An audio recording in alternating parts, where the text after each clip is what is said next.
Hello everyone, welcome back. If you keep getting the notification frequently on your iPhone screen, volume should be turned down. Then do the following step to fix this issue. So, without wasting any time, let's get started, and before start, please do like, share and subscribe. First of all, we are going to launch settings. Here we have to find and tap on accessibility, and under accessibility find and tap on audio and visual and turn off headphone notification if it's turned on.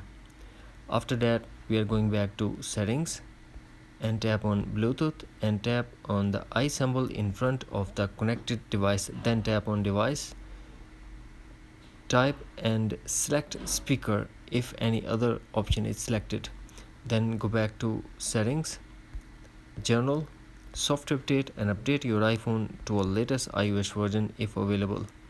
In the end, do one more thing, transfer reset iPhone, tap reset and tap reset all settings.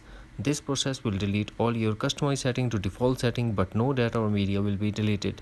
Here we have to put iPhone passcode and tap again reset all settings to confirm. That's it. Hopefully friends, you found this video helpful. Thanks for watching. Take care. Bye bye.